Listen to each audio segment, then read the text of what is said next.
Voilà, on va commencer le cours. C'est un cours un peu de préparation sur Shabbat, puisque c'est un cours sur le Shabbat Agadol. Agadol, c'est le Shabbat qui précède Pessah.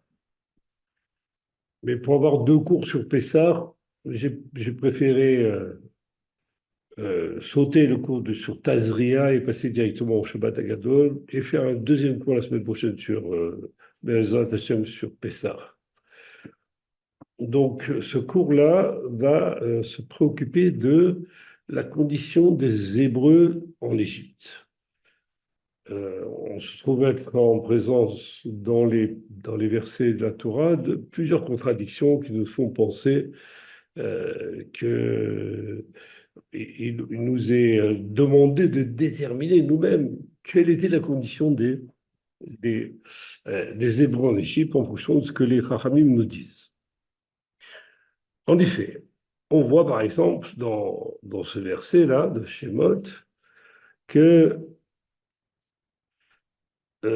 les Égyptiens leur rendirent la vie amère par une dure servitude. Effectivement, c'est l'image que l'on garde de manière permanente lorsque, le soir de Pessah, on étudie la Haggadah.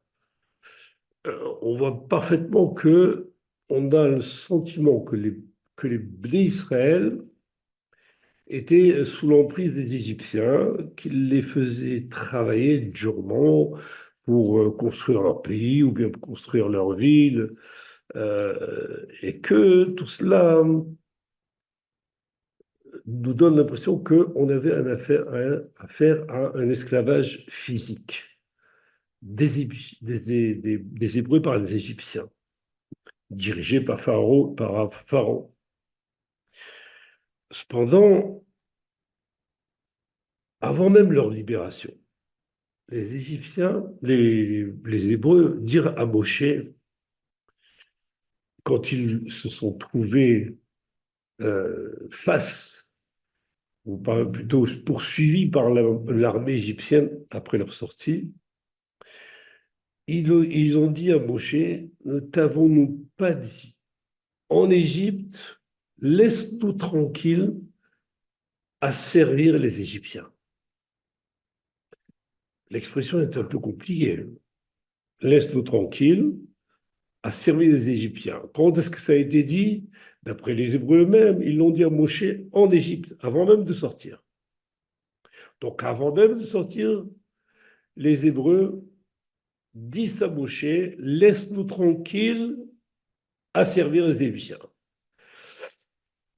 On a l'impression d'entendre une contradiction en elle-même dans cette expression-là. Est-ce que servir les Égyptiens, ça veut dire je suis tranquille à les servir? Et si je suis tranquille à servir les Égyptiens, c'est que les Égyptiens ne m'embêtent pas.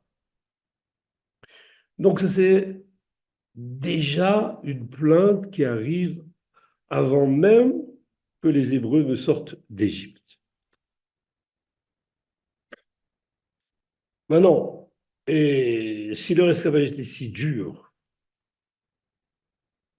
pourquoi préférait-il continuer donc à servir les Égyptiens plutôt que de sortir, essayer de retrouver une liberté et avoir, comment dire, une perspective beaucoup plus belle que celle d'être esclave toute leur vie.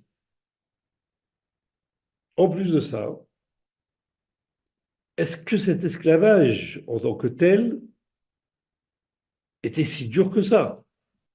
Puisque eux-mêmes ils disent, ils vont exprimer une espèce de nostalgie pour la douce vie qu'ils menaient en Égypte, en disant il aurait été préférable de nous laisser mourir de la main d'Hachem en Égypte, assis autour de la marmite de viande, à manger du pain à satiété. Des esclaves qui sont assis autour d'une marmite de viande, c'est un peu compliqué. Manger à satiété pour un esclave, c'est aussi compliqué. Et pourtant, c'est ce qu'ils disent. Compliqué à comprendre pour nous, soyons clairs. quand on est un esclave, on peut lui donner de la viande et le laisser manger du pain autant qu'il veut. On lui donne sa dose quotidienne pour qu'il puisse travailler. Et ce n'est pas tout. Ils disent plus loin, qui nous donnera de la viande? Ils se plaignaient déjà quand ils étaient dans le désert, là. Qui nous donnera de la viande? On se souvient des fruits de la pêche que nous mangions gratuitement, des courgettes, des pastèques, des poireaux, de l'oignon et de l'ail. Est-ce vraiment cela la nourriture que l'on donne à des esclaves? Est-ce que c'est de cette manière qu'on nourrit des gens que l'on exploite? Un ouvrier, je comprends qu'on puisse lui donner son salaire, qu'avec ça, il mange ce qu'il a envie de manger, mais un esclave n'a pas de salaire. Et on lui donne ce qu'on lui a envie de manger, ce qu'on a envie de donner à manger. Et ce genre d'aliments comme les pastèques ou l'ail ou l'oignon, etc., c'est pas ça qu'on leur donne en général. Et donc, il devient même a priori maintenant possible de comprendre, après avoir écouté le rapport négatif des explorateurs, on est dans une période qui est plus lointaine encore, juste avant qu'ils rentrent en Égypte et où Hachem Moshe leur demande d'explorer le pays et que leur rapport étant négatif sur le pays, ils viennent et ils disent, les Hébreux disent à Moshe, disent entre eux, ne vaut-il pas mieux pour nous de retourner en Égypte? Et en s'adressant les uns aux autres, ils dirent, plaçons un chef à notre tête et retournons en Égypte. Autrement dit, ils étaient dans une position où ils étaient contraints, pour ainsi dire, d'abandonner la conquête d'Israël parce que les explorateurs leur avaient donné une mauvaise vision de cela.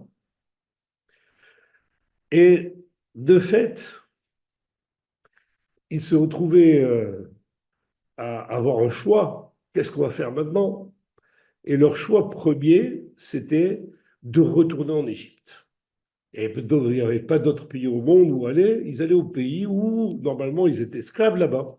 Ils retournaient en esclavage. Retournons en esclavage. Prenons un chef à notre tête et allons en Égypte pour retourner en esclavage. C'est ça que ça veut dire, a priori. On voit bien que cet esclavage-là, n'était pas si terrible que ça.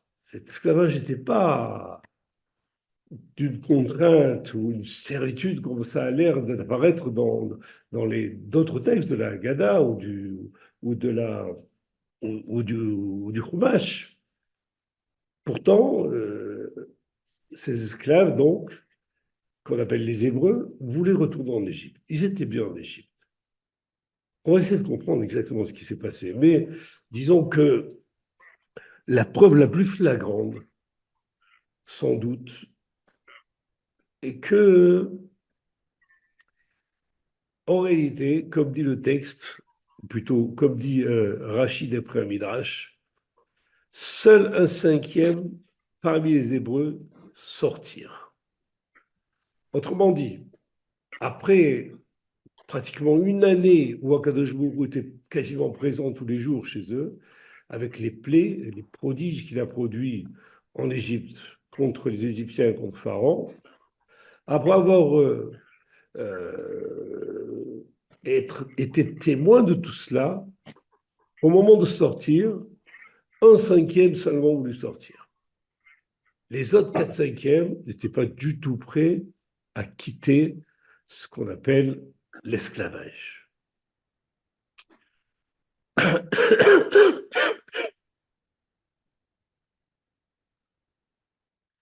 Donc, on va essayer d'examiner un petit peu ce qu'était réellement cet esclavage-là, et surtout, et de comprendre quelle est la profondeur de ce que l'on doit nous-mêmes tirer de cet esclavage. Et en plus, de tout ce que l'on voit ici, si on pense que cet esclavage était vraiment un esclavage doux, avec douceur, quoi, il faudra comprendre également ce que les israélistes, avant de sortir, qu'ils gémirent du fond de leur labeur, ils crièrent et leur plainte monta vers Hachem. Donc, d'un côté, on a l'impression que cet esclavage était doux pour eux, d'un autre côté, ils voulaient absolument en sortir au point de demander à Hachem de les libérer. Donc, on a bien une contradiction très forte là-dedans. Et pour cela, on va étudier les textes qui vont nous permettre de comprendre ce qu'il s'est passé. Ainsi, dans Dvarim déjà,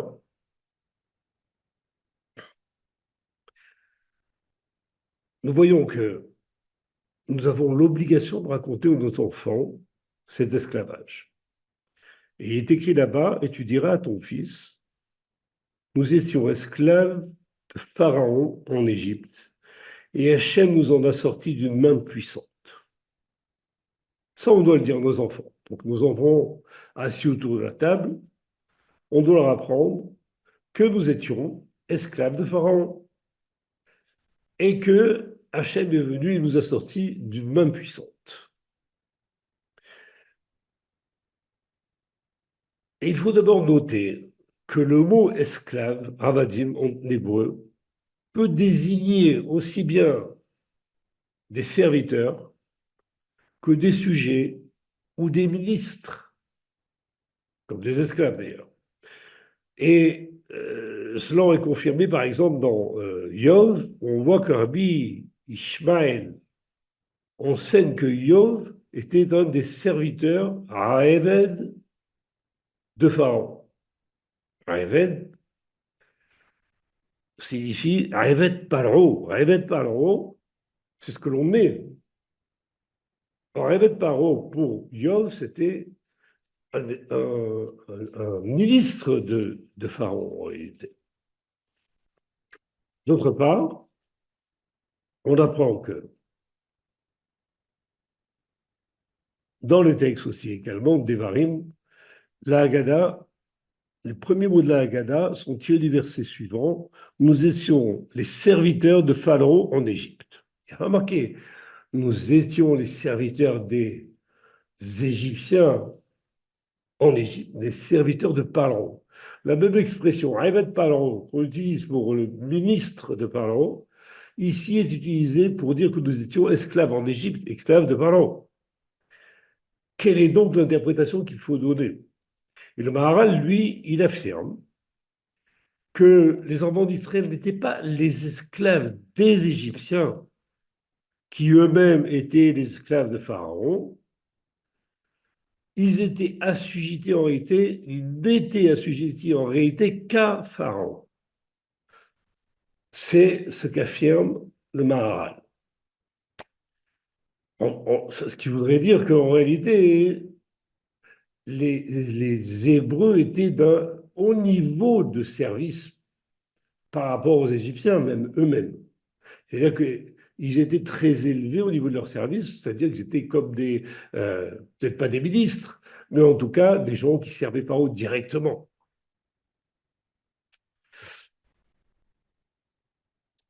Et on également on trouve que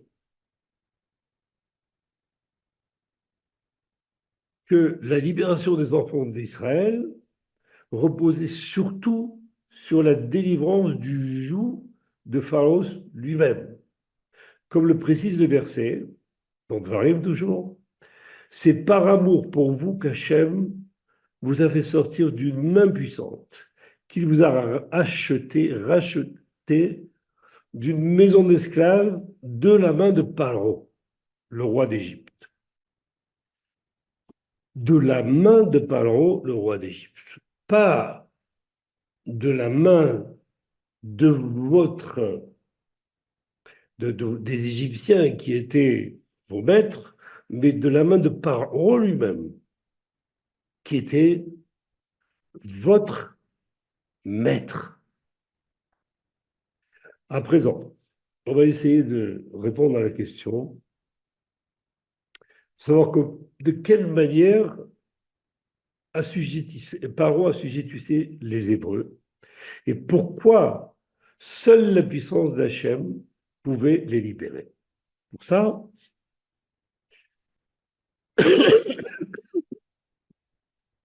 nous allons voir un Zohar extrêmement intéressant. C'est Rabbi Shimon Bar Yochai lui-même qui parle. Il dit, Rabbi Shimon demande pour quelle raison est-il écrit vous devez faire disparaître tout le vin de vos maisons, car celui qui mangera de la pâte levée sera retranché. Ça, c'est ce qu'on apprend au sujet de la fête de Pessah, proprement dite, qui, effectivement, nous interdit d'avoir du pain levé ou du levain chez soi. Et Rabbi Shimon dit, voici mon explication. Ce levain, cette pâte levée, symbolise une seule et même chose. Il s'agit de pouvoir, d'autorité autre que l'autorité d'Hachem, qui domine l'homme. Des pouvoirs nommés à la tête des individus des autres nations, des autres peuples. Qu'est-ce qu'il veut dire par là? Il veut dire que le symbole du Hametz, c'est le symbole des pouvoirs qui dominent l'homme, des pouvoirs donc qui dominent l'homme, alors que c'est Hachem qui doit les dominer. Et ces pouvoirs qui dominent l'homme dominent déjà toutes les nations du monde. Selon le cas, on les appelle Yetzarara, le mauvais penchant, ou alors l'autre pouvoir, ou alors le dieu étranger, ou alors Elohim Acherim, les autres dieux. Qu'est-ce qu'il veut dire par là, Rabbi Shimon Bar Yochai? Il veut dire que nous avons l'obligation à Pessah de balayer, de détruire tout ce qui est le Hametz, et que, en allusion, on doit même se débarrasser de la domination du Yetzer Hara ou de ce qu'on appelait les autres dieux, les Elohim Acharim, de la Avodah Zara, d'où ce qui nous fait travailler, non pas pour Dieu, mais pour nous-mêmes. On va comprendre ce que ça veut dire. Donc Rabbi Shimon, vraiment très direct. Il nous dit le Chametz, c'est le Yetzer Hara. Le Hametz symbolise un autre pouvoir qui est sur nous. Et quel est ce pouvoir qui est sur nous? C'est le Yetzer Hara. Et par ailleurs, on a vu que les Béné Israël étaient esclaves directement de Pharaon. Donc, si Pharaon domine les Béné Israël, et que le Yetzer Hara est symbolisé ici, donc domine Israël, c'est que le Yetzer Hara, c'est Pharaon lui-même. Ça, je m'avance un peu. Mais on peut déduire cela de ce qui vient d'être dit.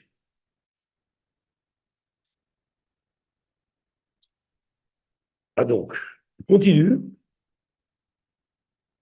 Rabbi Shimon, toujours dans le Zohar, Hachem a dit toutes ces années, vous avez vécu sous l'emprise d'un autre pouvoir. Toutes ces années, on parle des années de la présence des Béné Israël en Égypte. Esclaves de notre peuple.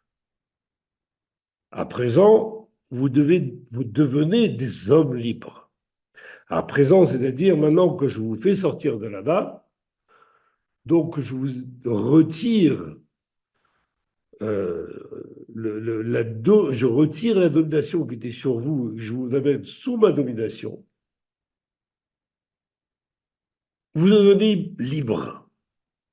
Il va falloir comprendre ce que ça veut dire, libre, puisqu'on est sous la domination d'Hachem, on n'est pas vraiment libre en réalité.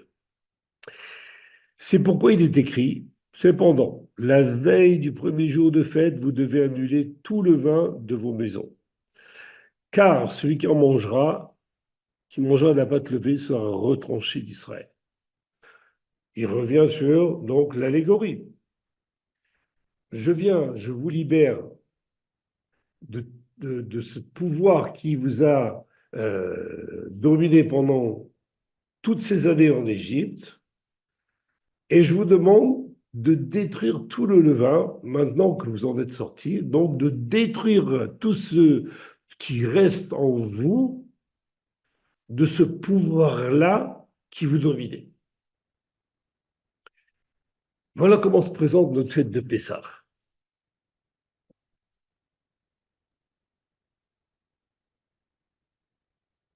Cette servitude d'Égypte, maintenant, on va un petit peu, on va essayer de la cerner d'un peu plus près.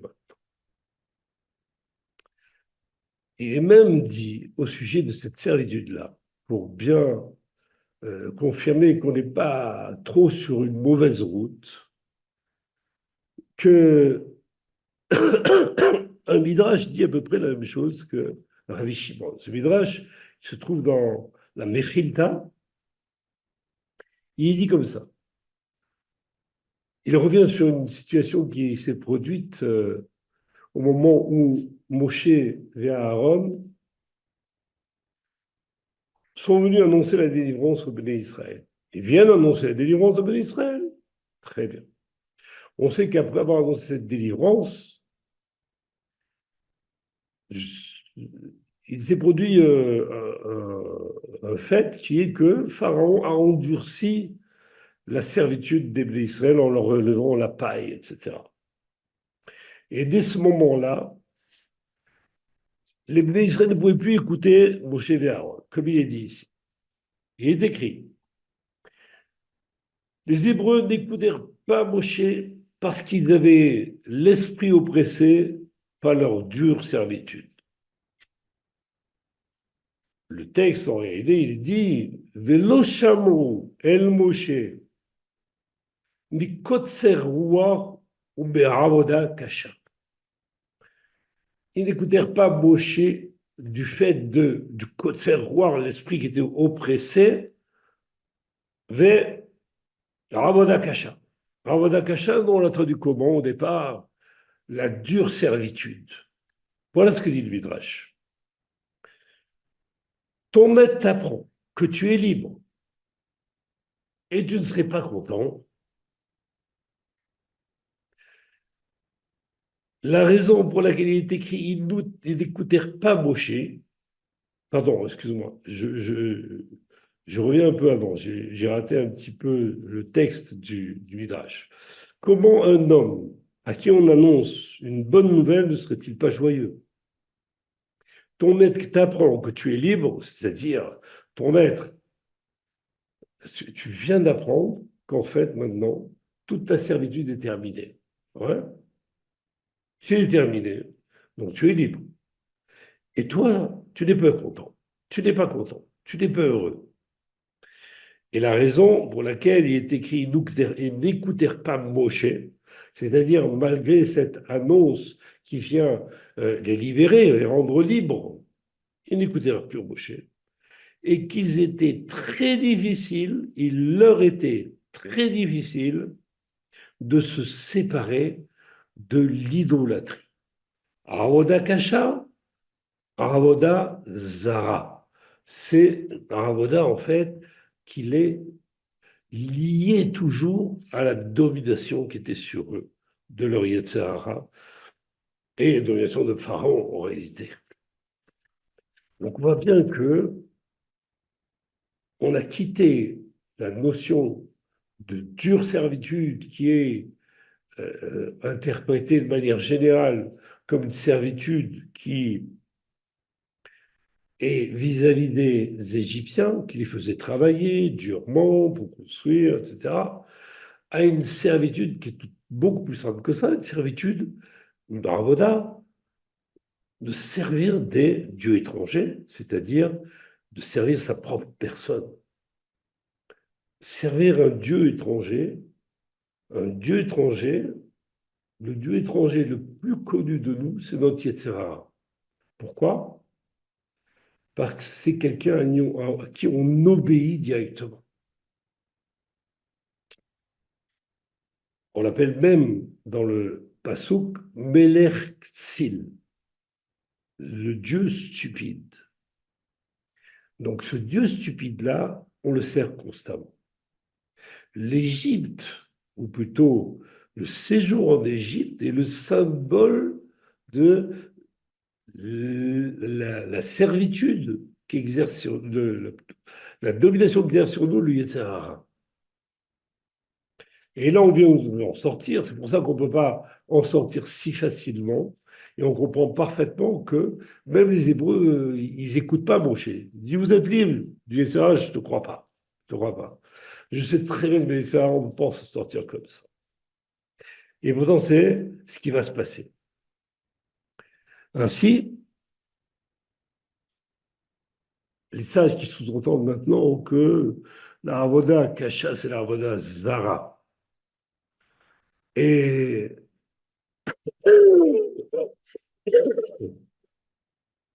Et comme le Rabbi Shimon l'a dit, dans Avodaza, les dieux étrangers, ce sont le Yetzer Hara aussi.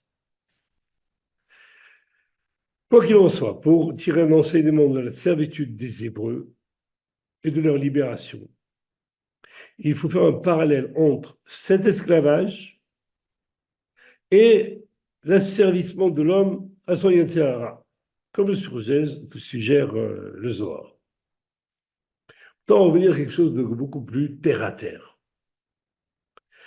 Il faut d'abord savoir que depuis sa naissance, l'homme, tout comme l'animal, a des besoins vitaux auxquels il est assujetti, comme manger, assurer sa subsistance, prendre soin de son corps ou le satisfaire d'une manière ou d'une autre.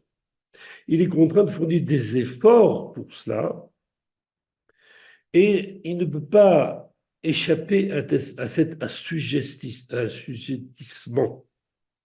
Car s'il ne mange pas, s'il ne protège pas son corps, s'il ne s'habille pas, s'il ne fait pas tout ce qui est nécessaire pour l'entretien de son corps, il peut en mourir. Cependant, l'homme diffère de l'animal par le fait qu'il ne se contente pas de combler ses besoins vitaux, son but est aussi d'atteindre le bonheur. Qu'est-ce que le bonheur? C'est très compliqué à définir, puisque pratiquement personne ne l'atteint. Donc, quelque chose que personne n'atteint ne peut pas être défini, puisque personne n'y est arrivé en réalité. Mais il n'empêche que c'est ce que l'homme désire. Vous voyez quelqu'un, je veux arriver jusqu'au bonheur. Allez, essaye.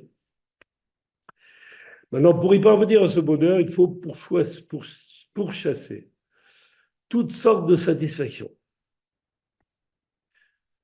non vitales pour l'homme, mais que son Yetzer Hara présente à ses yeux comme l'étant vital, nécessaire.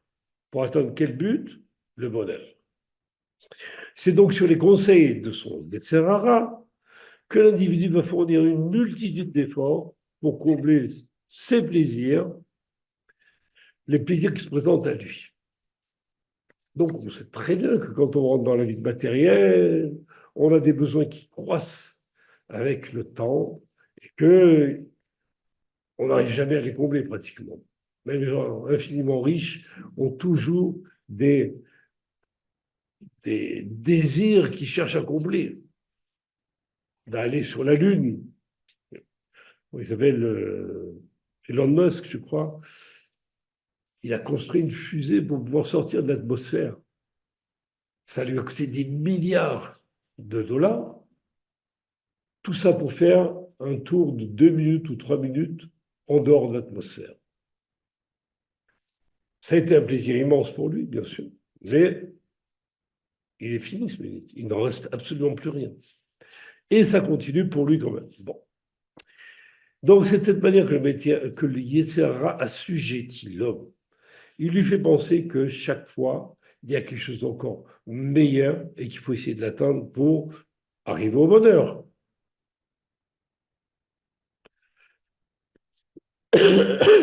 Cet assujettissement devient une servitude en réalité, parce que lorsque l'homme est obligé de fournir des efforts pour arriver à un résultat que son maître lui demande, ben il est assujetti, il est pratiquement esclave de ce maître-là.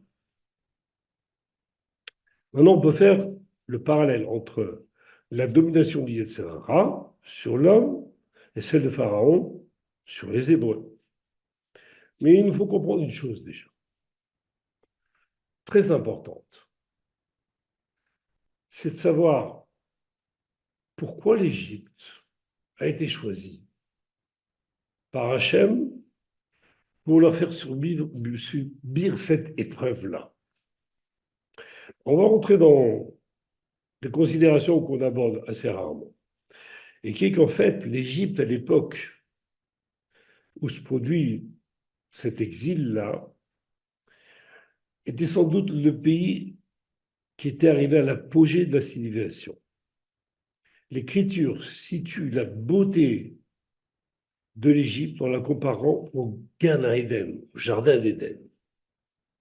On dit l'Égypte est semblable au jardin de l'Éternel. Donc, cette similitude avec le jardin de l'Éternel qu'on applique à l'Égypte, ça signifie que l'Égypte était un très très beau pays.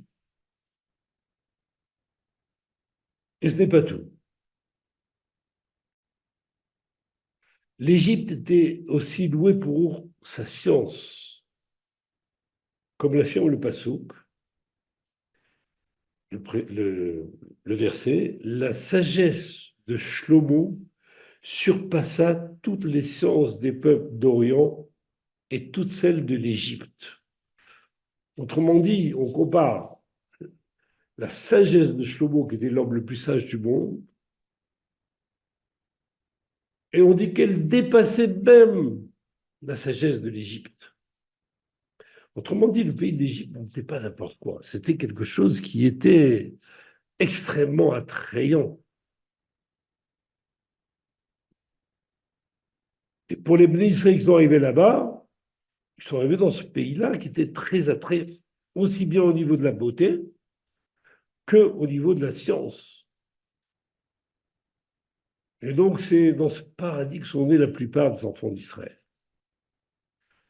On parle des enfants d'Israël qui sont sortis d'Égypte. Tous les enfants d'Israël sont sortis d'Égypte. Tous les Hébreux sont nés en Égypte. Ils sont égyptiens. Ils ne sont pas nés en Canaan et ils ont été exilés en Égypte. Non, ils sont égyptiens d'abord.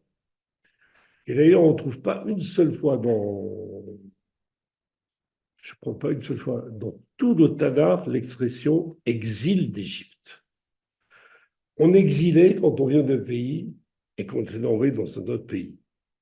Mais les bénis Israël qui étaient en Égypte sont nés en Égypte. Il n'y a pas eu d'exil pour eux. Ça ne s'appelle pas un exil.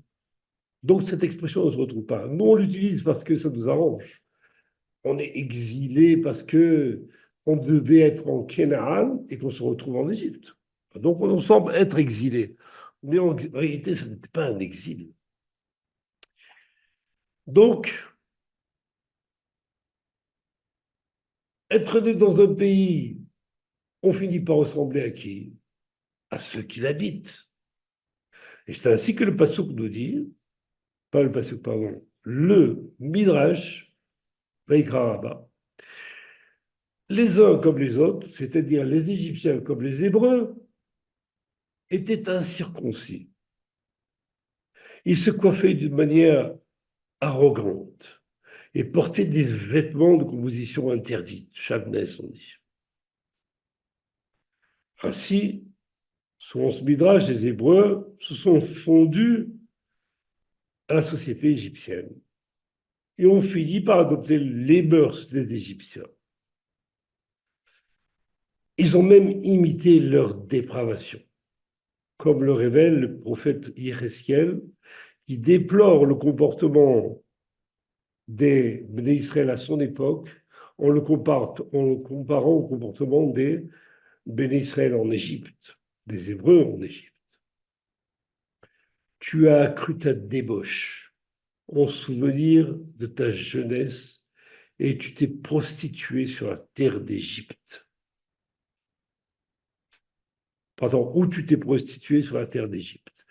Donc, à l'époque de Yéhézkiel, les Bnei Israël se sont prostitués. Qu'est-ce que ça veut dire? Ce n'est pas la peine de trop rentrer dans le détail, c'est surtout un problème de Avodah Zarah.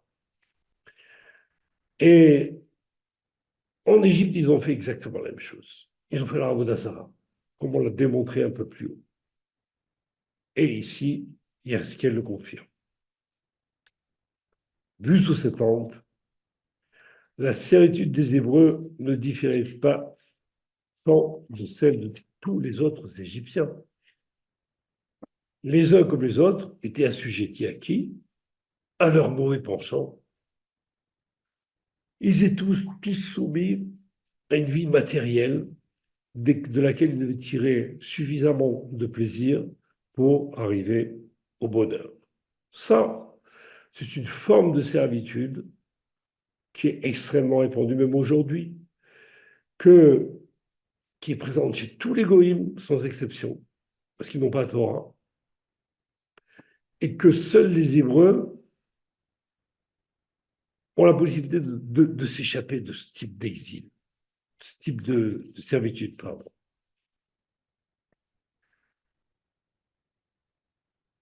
Pourtant, en arrivant en Égypte, Yaakov a fait en sorte d'enseigner la Torah aux enfants d'Israël. Comme il est écrit, il envoya Yehuda en éclaireur auprès de Yosef afin de préparer des écoles où il puisse enseigner et toutes les autres tribus puissent étudier la Torah. C'est ce qui est écrit aussi dans Bereshit Rabbah. Donc on voit bien que Yaakov avait prévu. Il s'est trouvé entraîné en Égypte, Yaakov. Lui aussi, il n'est pas. Lui, il est né en Canaan. Lui, pour lui, c'était un vrai exil. Il est arrivé en Égypte et donc il a prévu qu'il fallait enseigner la Torah d'Israël pour qu'il puisse rester encore dans la même idéologie que celle qu'il avait, idéologie d'être tout proche d'Hachem.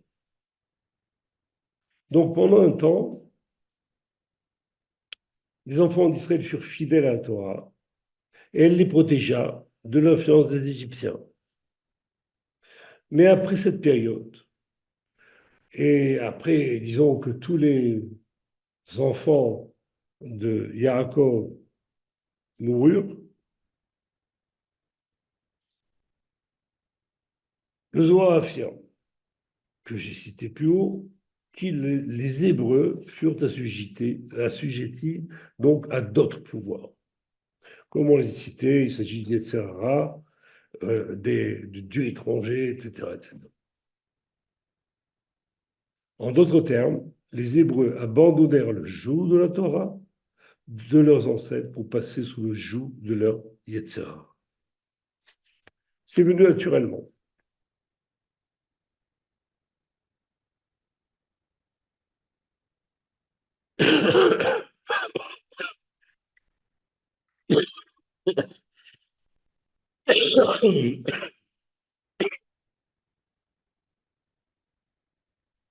Pour quelle raison? Malgré leur infidélité, puisqu'ils se sont situés, comme dit Ezekiel, ils furent quand même sauvés de l'exil d'Égypte, cet exil-là.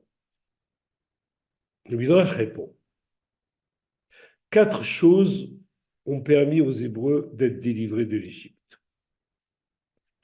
Ils ne changèrent pas de nom, ni de langue. Ils ne pratiquèrent pas la médisance. Et on ne trouva pas chez eux pas un seul qui se livre à l'adultère. On a une base qui était inscrite dans leur ADN, si on peut dire, qui leur a permis d'être sauvés. Cette base qui était qu'ils avaient des considérations morales plus élevées que celles des Égyptiens, sans aucun doute. Sans doute à cause de quoi? À cause du fait qu'ils avaient reçu déjà l'enseignement au départ de Yaakov. Donc grâce à cela,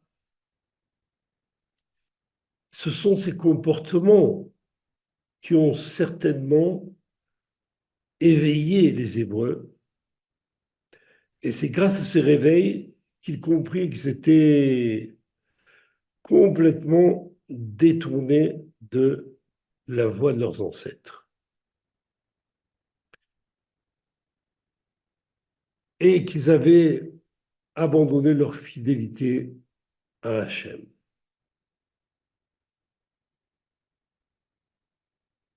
Et qu'aujourd'hui, leur maître, c'était leur mauvais penchant, auquel ils étaient totalement assujettis. Il leur fallait à présent tout faire pour se libérer de son joug. Donc, il y a un éveil qui fait que les Bnei Israël ne voulaient plus rester assujettis à leur Yetzirah, à Pharaon, et qu'ils vont essayer, grâce à ce qu'ils connaissaient de Torah, de pratiquer quelque chose qui puisse les faire sortir de cet assujettissement. Malheureusement, malgré toute leur volonté, tous leurs efforts pour échapper à son emprise, ils échouèrent. Au point qu'ils en conclurent qu'ils resteraient éternellement prisonniers de cette vie bâtie sur la vanité et l'égoïsme. Ils connurent alors une grande amertume et affichèrent leur désespoir. Les enfants d'Israël gémirent du fond de leur labeur. Ils crièrent et leur plainte monta au ciel, vers Hachem. Donc, cela a été le déclenchement de leur délivrance. Comment sait-on? Cette plainte qui exprimait leur désir de quitter leur servitude et de s'attacher à nouveau à Hachem ne pouvait pas laisser le Créateur indifférent. Quand on lit le texte d'un Torah, on a l'impression que cette plainte, elle est liée à leur souffrance physique. Et que cette souffrance physique, ils ont crié vers Hachem. Mais s'il s'agissait de souffrance physique, cette souffrance physique durait déjà depuis plus de 80 ans, l'assujettissement. 80 ans d'assujettissement, ils ont dû crier plus d'une fois si c'était une souffrance physique. Et Hachem n'aurait pas entendu leur cri. Pourquoi a-t-il entendu ce cri que bout de 80 ans? C'est parce qu'en réalité, le réveil ou l'assujettissement duquel il voulait être libéré n'était pas un assujettissement physique, mais un assujettissement spirituel. Il voulait quitter ce qui s'appelle le joug de Pharaon, de leur Sahara, et c'est là qu'ils ont crié. Et là, ce cri-là, Hachem l'a écouté. Et c'est là qu'a commencé le début de leur délivrance. Maintenant, si malgré tout, cette délivrance aura lieu, bien sûr, si malgré tout 4/5 des Hébreux n'ont pas voulu mal quitté l'Égypte, c'est sans doute parce qu'ils n'avaient pas encore connu le même éveil, le réveil qui leur permettait de désirer quitter cette délivrance. Ils étaient bien en Égypte, ils y sont restés. Maintenant, on a la réponse à nos contradictions. On peut vous comprendre à présent pourquoi l'essentiel de la préparation de la fête de Pessah est la recherche de Hametz, ou la destruction du levain ou du Hametz. Cela signifie symboliquement que chacun doit rechercher en soi toutes les traces de son Yetzer Hara pour les faire disparaître, afin d'en être, si l'on peut dire, libéré. En réalité, cette histoire racontée par la Gada concerne chacun de nous, puisque nous sommes tous, depuis notre naissance, sous le joug de notre Yetzer Hara. Et cette histoire nous apprend que c'est seulement le fait de réaliser qu'on est sous cette emprise que nous pouvons recevoir l'aide d'Hachem pour nous en libérer. En sauvant les enfants d'Israël de la main de Pharaon, Hachem a donné ce qu'aucun autre peuple ne recevra, c'est la possibilité de se libérer de son joug du Yetzer Hara, du joug de son Yetzer Hara. C'est pourquoi nous pouvons affirmer le soir du Seder, une chose qui, a priori, n'a pas de sens, mais qui devient parfaitement compréhensible à présent, et qui est que la Haggadah affirme, si Hachem n'avait pas fait sortir nos ancêtres d'Égypte, nous, nos enfants et nos petits-enfants serions encore assujettis à Pharaon en Égypte. Ça devient compréhensible au départ. Pourquoi? Parce que l'Égypte n'existe plus telle qu'elle était. Pharaon d'extrême puissance n'existe plus. L'esclavage lui-même n'existe plus. Comment peut-on affirmer aujourd'hui que si Dieu ne nous avait pas sauvés à cette époque-là, alors nous serions tous encore assujettis à Pharaon en Égypte? Là, on peut comprendre, avec tout ce que l'on a appris jusqu'à présent, que, en réalité, si l'on remet les choses en route, donc dans leur situation, dans leur, comment dire, dans leur contexte intérieur, on peut comprendre parfaitement que si Dieu n'était pas venu nous sortir de notre position d'emprise de notre Yetzer Hara, parce que lui seul pouvait nous en sortir, nous serions encore en Égypte, ça veut dire nous serions des goïms, tout simplement. On resterait des goïms qu'on était avant.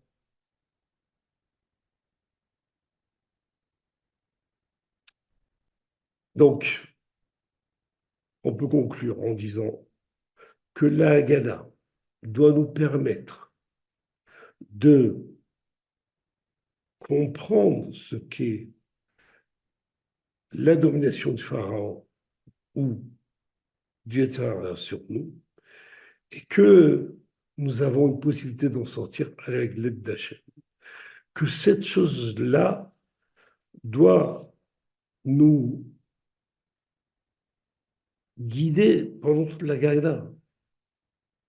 C'est cela qui doit nous permettre d'avoir une solution à nos problèmes existentiels aujourd'hui. Aujourd'hui, nous sommes pris par notre Yetzer Hara aussi. Quand on parle des quatre frères, le rachat, etc., on vient tout simplement dire qu'il y a plusieurs situations. Il y a des situations où on est des tzadikim, des situations où on est des bénonymes, des situations où on ne sait même pas quelle question poser parce qu'on est perdu, et on a des situations où on est des richaïm.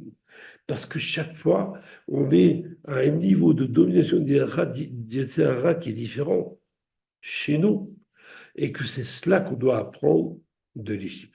Hachem, il est là pour venir nous sauver, mais nous devons nous-mêmes crier vers lui, c'est-à-dire avoir, lui montrer que l'on a perçu cela et que l'on veut s'en libérer. Voilà ce que j'espère que, au moins en partie, ce que la Haggadah doit nous apporter et ce que l'on doit considérer dans cette Haggadah.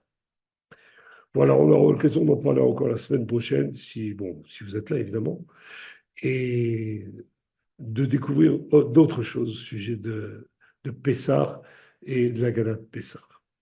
Si vous avez des questions, pas de problème, vous pouvez ouvrir vos micros et les poser.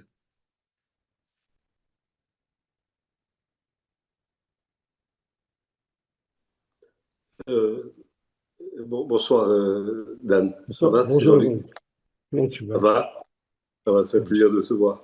Regarde, il n'y a pas une petite contradiction dans le fait de dire que d'un côté, ils avaient adopté tous les mœurs des Égyptiens, toute leur dépravation, etc. Et de l'autre côté, de dire ben, ils ont gardé quelque chose, et ben, il n'y avait pas de médisance, il n'y avait pas de truc. C'est contradictoire, quoi, non? Ça semble contradictoire, effectivement, mais imaginons qu'ils n'aient pas gardé ces quatre choses. Hein. Ça signifie qu'ils ont oublié tout l'enseignement que l'on devait leur mettre. Qu'ils ont perdu l'ADN d'Abraham, Isaac et Jacob, qui est son pour eux. Quand les Haramim nous affirment ils ont gardé cela, cela, cela et cela, ça veut dire que s'ils n'avaient pas, au fond d'eux-mêmes, cette capacité de garder des choses qu'ils ont appris de leur maître, Abraham, Isaac et Jacob, qu'ils connaissaient parfaitement, pas oublier, jamais ils auraient tenté de sortir de cette situation où ils étaient et de voir l'échec qu'ils ont connu et donc de crier pour pouvoir demander à en sortir. En vérité, c'est le fait de cette volonté de sortir de l'emprise Ouais, du etc., qui a prouvé qu'ils avaient gardé en eux absolument, la capacité. C'est ça, d'accord. absolument, absolument. Et on voit qu'il n'y a aucun Égyptien en réalité qui a voulu crier ou sortir de ce là-bas. C'est pas possible qu'il y en ait. Un Égyptien ne peut pas avoir cette volonté de sortir de là-bas. C'est sa vie, ce là-bas. C'est sa vie, cette recherche matérielle de plaisir. Tu ne peux pas lui dire qu'il faut l'abandonner. Il n'a aucun intérêt à l'abandonner. Par contre, un juif qui connaissait Abraham, Isaac et Jacob, qui connaissait les valeurs spirituelles de la Torah, lui pouvait revenir. C'est une espèce de tchouva. On va dire ça. Au fond d'eux-mêmes, ils voulaient revenir. Ils Il voulait avaient revenir. cette capacité. Non, il faut bien comprendre aussi que, je ne l'ai peut-être pas bien notifié ici, c'est que cette situation de recherche du bonheur matériel, etc., en général, elle mène à la catastrophe. C'est ça. Et quand ça mène à la catastrophe, on n'a plus comment dire, sur quoi s'accrocher, sauf si on est juif. Si on a cette capacité d'hébreu, on peut avoir une solution de sortie, une porte de sortie, ce qui n'est pas le cas d'un Égyptien. C'est ça. Voilà, on retrouve un peu ce qui se passe aujourd'hui, hein, en fait. Ah oui. On est On est un peu dans la même situation. Ouais, c'est pour ça que les Chachamim, ils sont très intelligents. Ils font le CEDER tous les ans. On a l'impression que c'est rien, mais bien un jour, le CEDER, il va t'amener quelque chose.